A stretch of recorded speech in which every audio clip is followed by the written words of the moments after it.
ಹೇಳ್ತಾ ಇದ್ದಾರೆ. ಸಂತ್ರಸ್ತರು ಹಲವಾರು ಜನ ಕಂಪ್ಲೇಂಟ್ ಕೊಟ್ಟಿದ್ದಾರೆ. ಯಾವ ಸಂತ್ರಸ್ತನು ಇದುವರೆಗೆ ವಾಲಂಟ್ರಿಯಾಗಿ ಬಂದು ಕಂಪ್ಲೇಂಟ್ಗಳನ್ನ ಲಾಡ್ಜ್ ಮಾಡಿಲ್ಲ.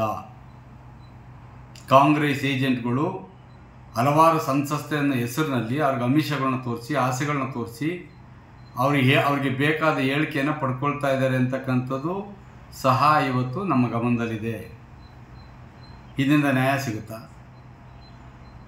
ನಾಳೆ ಅವ್ರು ಬಂದು ಇದನ್ನು ಹೊರಗಡೆ ಹೇಳೋಕ್ಕಿಲ್ಲ ಅಂತ ಇವ್ರಿಗೆ ಗ್ಯಾರಂಟಿ ಇದೆಯಾ?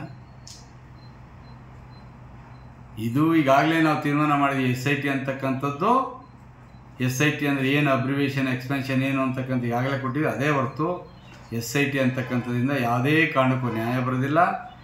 ಇವರು ಸುಳ್ಳು ಕೇಸ್ಗಳನ್ನ ಹಾಕ್ಕೊಂಡು ಆದಷ್ಟು ದಿವಸ ದೇವರಾಜೇಗೌಡರನ್ನ ಅವ್ರ ಕಸ್ಟಡಿಯಲ್ಲಿ ಇಟ್ಕೊಳ್ಳೋದಕ್ಕೆ, ಅವನು ಆಚೆ ಬಂದು ಏನೇನು ಬಿಡುಗಡೆ ಮಾಡ್ತಾನೋ, ಏನೇನು ಮುಗಿಸಾಯ್ತದೋ, ಏನೇನು ಆಗ್ತದೋ ಅನ್ನೋ ಭಯದಿಂದ ಇದೆಲ್ಲವನ್ನ ಮಾಡ್ತಾಯಿದ್ದೆ. ಅವನೇ ಕತ್ತೋಗಿದ್ನಾ? ನಾವು ಓಡೋಗಿದ್ನಾ? ಎಲ್ಲರಿಗೂ ಸಿಗ್ತಾ ಇರ್ತಾನೆ, ಆದಿ ಬೀದಿಯಲ್ಲೆಲ್ಲ ಸಿಗ್ತಾ ಇರ್ತಾನೆ.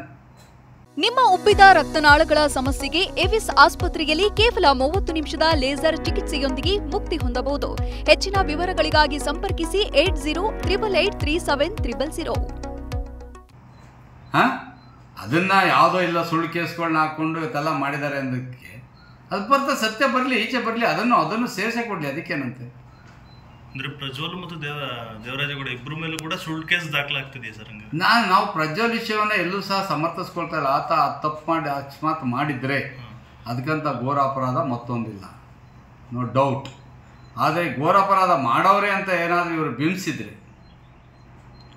ಸಂತ್ರಸ್ತರು ಒತ್ತಡ ಆಗ್ತಾ ಇದ್ದಾರೆ, ಅದು ಸಹ ಇವರು ತಪ್ಪಾಗ್ತದೆ.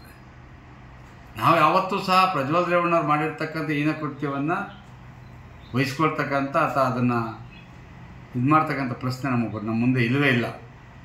ಅದರ ಶಿಕ್ಷೆ ಎಷ್ಟು ಬೇಕಾದರೂ ಆಗಲಿ ಅಂತಕ್ಕಂಥ.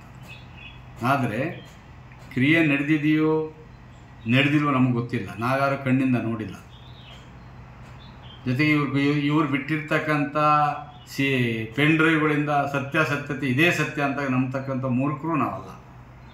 ಈಚೆ ಬರಲಿ ಎಲ್ಲ ಯಾವ್ಯಾವ ಸಂಸ್ಥೆ ಇರ್ತಾ ಅದೇನೇನು ಸ್ಟೇಟ್ಮೆಂಟ್ ತಗೊಳ್ತಾರೆ, SIT ತಗೊಳ್ಳಿ, ನೋಡೋಣ. ಮುಂದಿನ ದಿವಸ ಸತ್ಯ ಈಚೆ ಬರ್ತದಲ್ಲ, ಅವರೇ ಹೇಳ್ತಾರೆ ಅಲ್ವಾ ಏನೇನಾಯಿತು ಅಂತಕ್ಕಂಥದ್ದು. ನ್ಯಾಯಾಲಯದಲ್ಲಾರು ಹೇಳ್ತಾರೆ ಅಲ್ವಾ, ಅದೇನೇನು ಆಸೆ ಆಮಿಷ ತೋರಿಸ್ತಾರೋ ನೋಡೋಣ. ಇವ್ರು ಏನೇನು ಮಾಡ್ತಾರೆ ಎಲ್ಲ ಮಾಡಬಡ್ಲಿ ಇವ್ರ ಕಾಲದಲ್ಲಿ. ಅದಾದ್ಮೇಲೆ ನೋಡೋಣ, ನಮಗೂ ಟೈಮ್ ಬರ್ತದೆ, ಬಂದಂಥ ಸಂದರ್ಭ ರೀಓಪನ್ ಮಾಡೋಕ್ಕೆ ಅವಕಾಶ ಇರ್ತದೆ.